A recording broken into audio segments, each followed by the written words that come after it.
যাচ্ছে। হোলিকা এত বিশাল আকারের, কিন্তু এটা কি করে সম্ভব?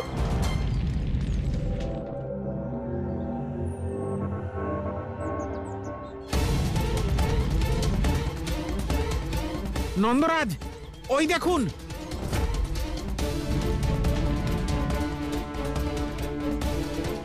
ওই পর্বতের সমান রাক্ষসী কে? নন্দরাজ, মনে হচ্ছে এই সেই নারী যার কথা বলরাম বলেছিল। কিন্তু এ তো দেখছি বিশাল। নন্দরাজ, কিন্তু এত বড় রাক্ষসীকে প্রতিরোধ এই লাঠির সাহায্যে কি করে করব? তুমি ঠিকই বলেছ, বৃন্দাবনকে সুরক্ষিত করতে হবে। তাই আমাদের বৃন্দাবনে যেতে হবে। চলো। চলুন। কানাই, হোলিকাকে যতই শাস্তি দেওয়া হোক না কেন, তার আকার ততই বিরাট হয়ে উঠবে। তার মানে দাদা হোলিকাকে শাস্তি দিতে গেছে। দাদাকে আটকাতে হবে, না হলে ওই হোলিকা এত বড় আকার ধারণ করবে যে ওকে কেউ আটকাতে পারবে না।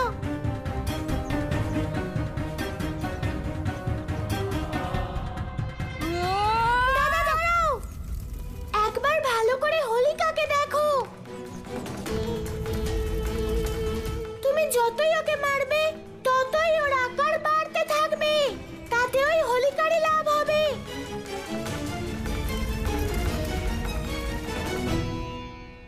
নারায়ণ নারায়ণ, এসব কি হচ্ছে প্রভু? শেষ অবতার বলরাম ওই হোলিকাকে যত শাস্তি দিচ্ছেন, হোলিকা সেই অনুপাতে বেড়ে চলেছে কেন প্রভু? দেবর্ষি, হোলিকার ধারণ করার শক্তি আছে। কোন দিব্যপুরুষ যদি তার সঙ্গে যুদ্ধ করেন, হোলিকা তার শক্তিকেও নিজের মধ্যে ধারণ করবে। নারায়ণ নারায়ণ, আমি বুঝতে পেরেছি প্রভু। অনেক খেলা খেলেছো বালক, এবার আমি তোমাকে বিনাশ করব।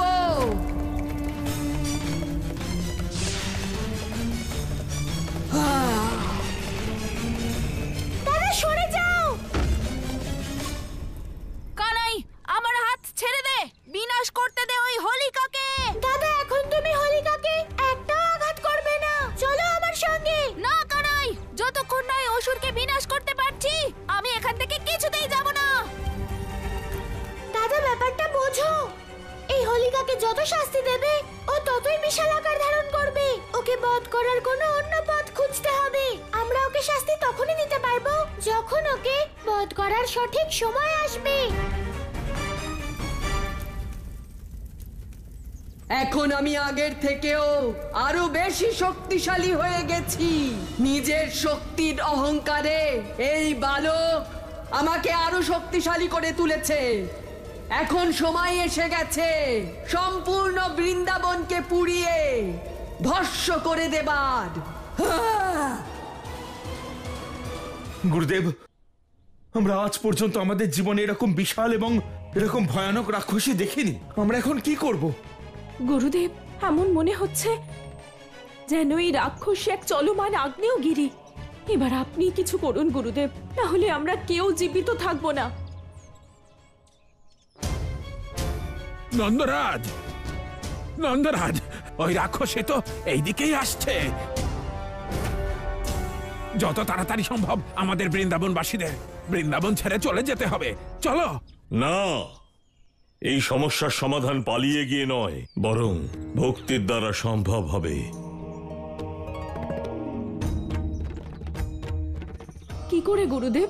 ভগবান বিষ্ণুর মূর্তিকে আমাদের 5 দ্রব্য দ্বারা অভিষিক্ত করতে হবে, বিধিবদ্ধভাবে তাঁর পূজা করতে হবে। কিন্তু গুরুদেব, তাতে কি হবে? ভগবান তার ভক্তদের কখনো ক্ষতি করেন না। যেভাবে নারায়ণ তার ভক্ত প্রহ্লাদকে রক্ষা করেছিলেন, সেভাবে তিনি আমাদেরকেও রক্ষা করবেন।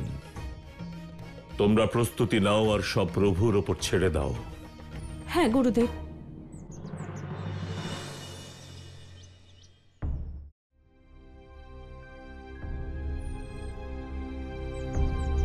কি হয়েছে গোয়ালা? কেন আমাকে ডেকেছো এখানে? গোপিনী, তোমার সঙ্গে আমার একটা দরকারি কাজ আছে। কাজ আছে সে কথা তো বুঝলাম, কিন্তু আগে এটা বলো যে ভক্তির দ্বারা হোলিকার সম্মুখীন কি করে হব? গোপিনী, সেটাই তো বলার জন্য তোমাকে এখানে ডেকেছি। মন দিয়ে শোনো।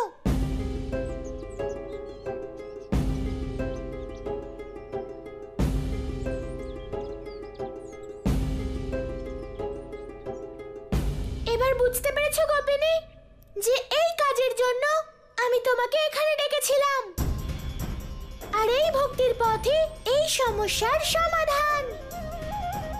আমি বুঝে গেছি গোয়ালা, আমাকে কি করতে হবে।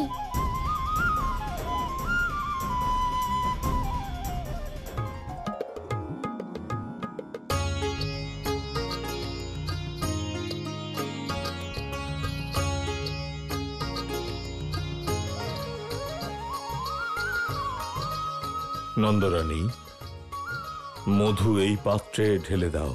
হ্যাঁ। পূজার প্রস্তুতি আরম্ভ হয়ে গেছে। রাধা, আমরা এই বাঁশবনে কেন এসেছি? বিশাখা, আমাদের কিছু কাঁচা বাঁশ কেটে বৃন্দাবনে নিয়ে যেতে হবে, আর এই কাজ তাড়াতাড়ি করতে হবে। কিন্তু আমরা বাঁশ নিয়ে কি করব? সময় আসলে সবকিছু জানতে পারবে। এখন তাড়াতাড়ি করো, চলো।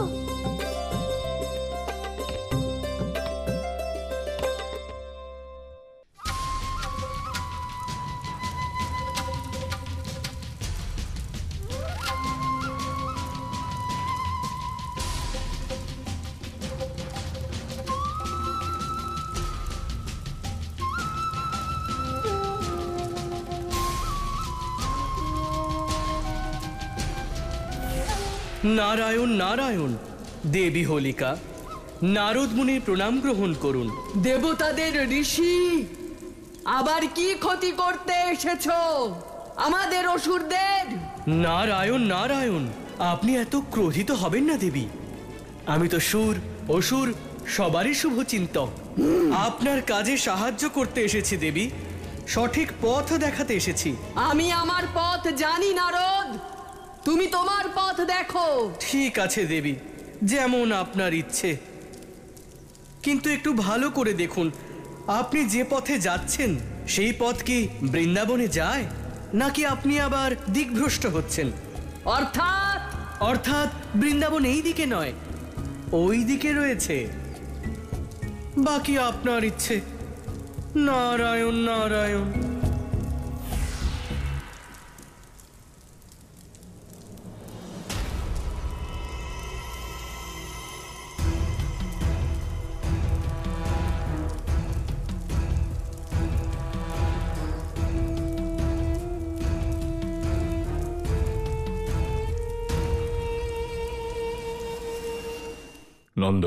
নন্দরানী, পুজোর প্রস্তুতি হয়ে গেছে। তোমরা সবাই নিজ গৃহ থেকে গাভীর দুধ নিয়ে এসো। গুরুদেব, সবার গৃহ থেকে কি গাভীর দুধ আনা আবশ্যক? হ্যাঁ নন্দ, কোনো গৃহ যেন বাদ না যায়, তবেই সকল বৃন্দাবনবাসীর জীবন রক্ষা করা সম্ভব। ওই দুধ দিয়ে আমরা পঞ্চামৃত বানিয়ে ভগবান বিষ্ণুর দুধাভিষেক করব। হ্যাঁ গুরুদেব, যাও তোমরা সবাই তোমাদের গৃহ থেকে গাভীর দুধ নিয়ে এসো, তাড়াতাড়ি যাও।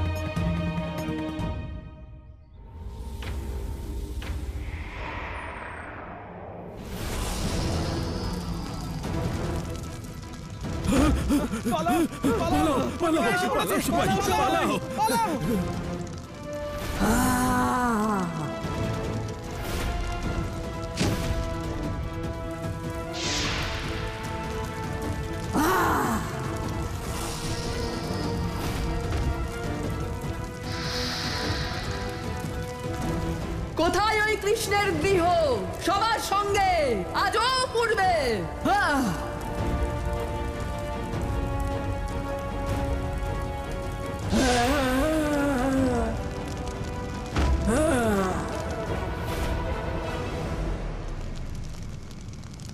পরম অবতার শ্রীকৃষ্ণ আজ তোমার সঙ্গে সঙ্গে এই পুরো বৃন্দাবন পূর্বে।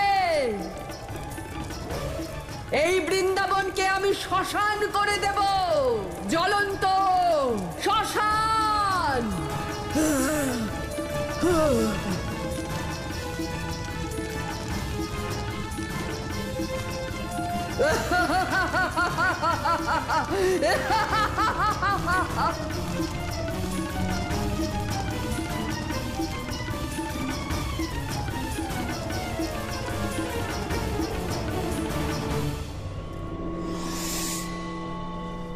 নিজের প্রতিশ্রুতি পূর্ণ করেছে আজ আমার বোন হোলিকা।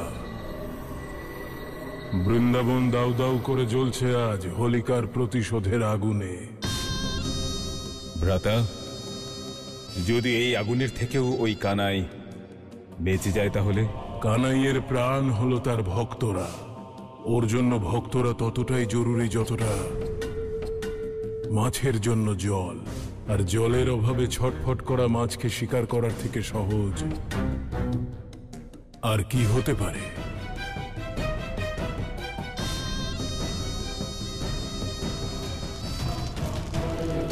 বিষ্ণু, তোমার ওই পরম অবতার শ্রীকৃষ্ণ আজ নিজের মা বাবার সঙ্গে হোলিকার আগুনে পুড়ে ভস্ম হয়ে গেছে। বহু যুগের পর সম্পূর্ণ হয়েছে আমার প্রতিশোধ।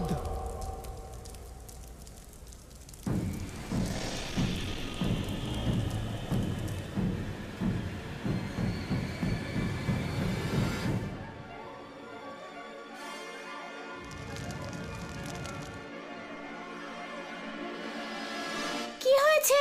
খুব খুশি মনে হচ্ছে। মনে হচ্ছে নিজের কোনো পরম শত্রুকে বিনাশ করেছো তুমি। তাহলে তুমি হোলিকার আগুন থেকে বেঁচে গেছো। কিন্তু ওই দেখো, আমি তোমার বৃন্দাবনকে পুড়িয়ে ভস্ম করে দিয়েছি। আমার বৃন্দাবন? আমার বৃন্দাবন? এটা নাকি? এটা তো কংসের আসুরিক বন ছিল, যা তুমি পুড়িয়ে দিয়েছো। আমার বৃন্দাবন তো ওই যমুনার কাছে আছে। তুমি কি বলতে চাইছো পরম অবতার? আমি তো এটাই বলছি যে তুমি একটু ভালো করে দেখো।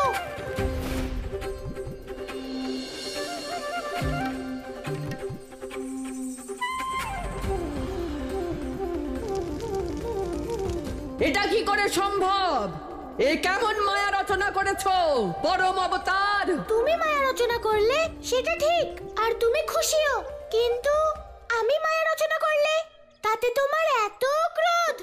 আমি তো শুধু এটাই করেছি, তোমার মায়ার উত্তর আমার মায়া দিয়ে দিয়েছি। পরম অবতার, আমি তোমাকে জীবিত ছাড়বো না। আগে আমাকে ধরে দেখাও হোলিকা। পালাও গোপিনী। পরম অবতার, আমি তোমাকে ছাড়বো না।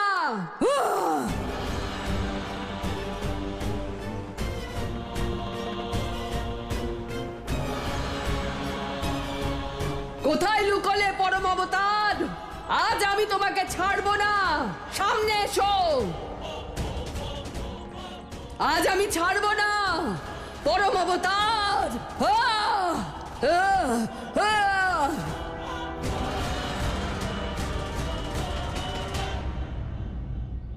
গোয়ালা এবার তো বৃন্দাবনের দিকে যাচ্ছে। গোপিনী, তুমি তার চিন্তা করো না।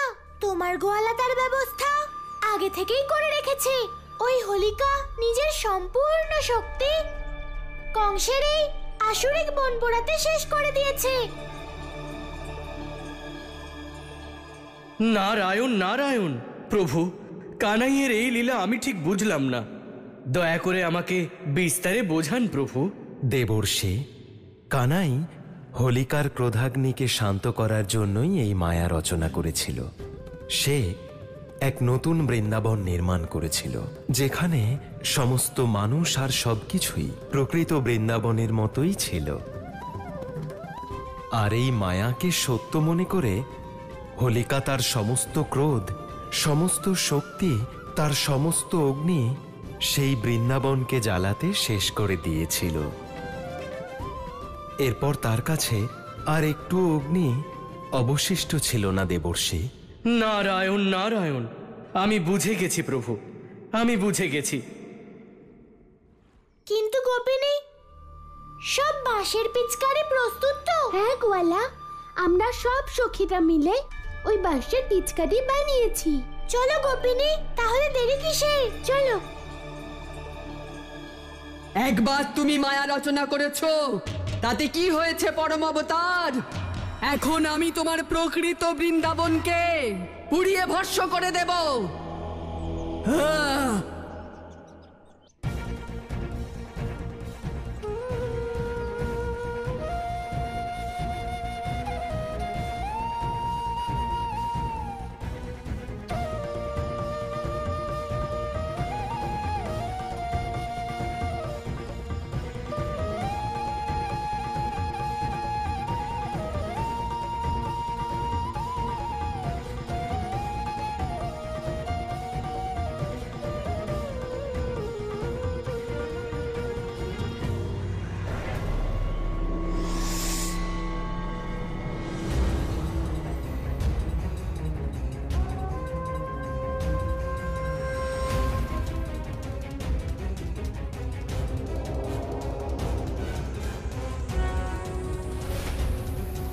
কোথায় গেল সবাই? কোথায় লুকিয়ে আছে সব বৃন্দাবনবাসী?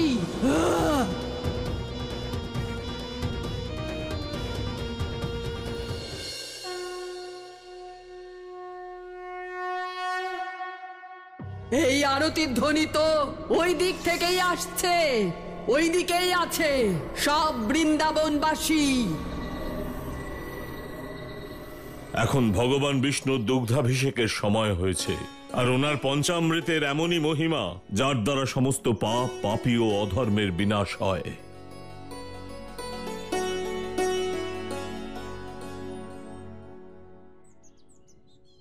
নন্দ, নন্দরানী, তোমরা সবাই একে একে ভগবান বিষ্ণুর দুগ্ধাভিষেক করো। হ্যাঁ।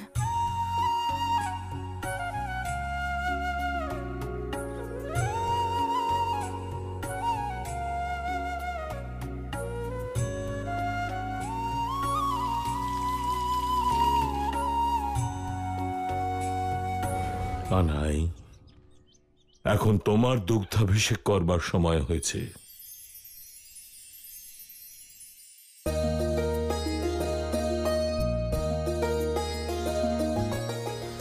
প্রভুর মহিমায় এখন এই দুধ দিব্য হয়েছে, এর মধ্যে দৈব শক্তি জাগ্রত হয়েছে, অর্থাৎ এখন এই দুধ যে কোনো আসুরিক শক্তিকে বিনাশ করতে সক্ষম।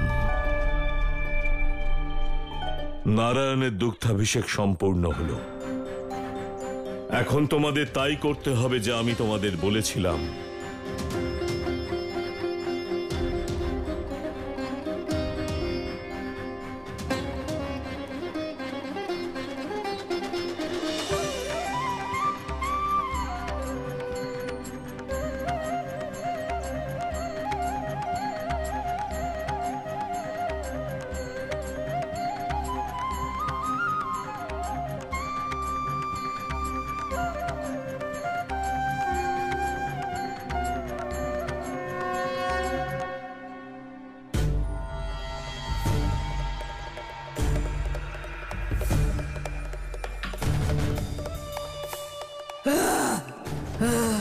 এবার দেখবো কিভাবে বাঁচো তোমরা হোলিকার থেকে।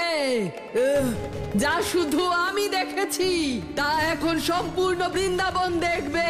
পুড়িয়ে ভস্ম করে দেব এই বৃন্দাবনকে।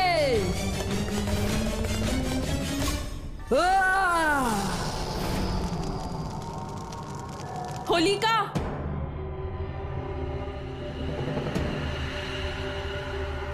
তুমি আর বৃন্দাবনের কাউকে স্পর্শও করতে পারবে না।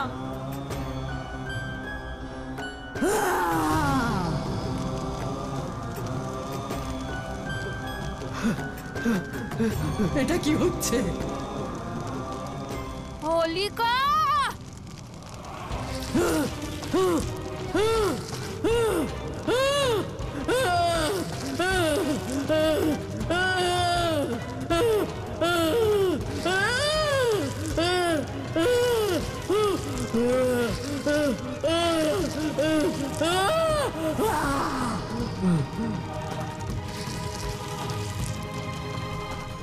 এই সাধারণ দুধ কি করে আমাকে পোড়াচ্ছে? হোলিকা, কোনো সাধারণ দুধ নয়, বরং ওর মধ্যে সমস্ত বৃন্দাবনবাসীদের ভক্তি রয়েছে। আর ভক্তির থেকে বড় এই সংসারে আর কোনো অস্ত্র হয় না। যখন তুমি জীবিত থাকবে না তখন এদের ভক্তি কি করে থাকবে? হোলিকা না ভগবানের বিনাশ হয় আর না ভক্তি। প্রত্যেক যুগে বিনাশ হয় তোমার মতো রাক্ষসী, পাপী আর অধার্মিকের। হোলিকা, আমিও তোমাকে একটা সুযোগ দিয়েছিলাম, তুমি তা গ্রহণ করনি। এবার তোমার বিনাশের সময় চলে এসেছে। না, তুমি এরকম করতে পারো না। হোলিকার বিনাশ হতে পারে না।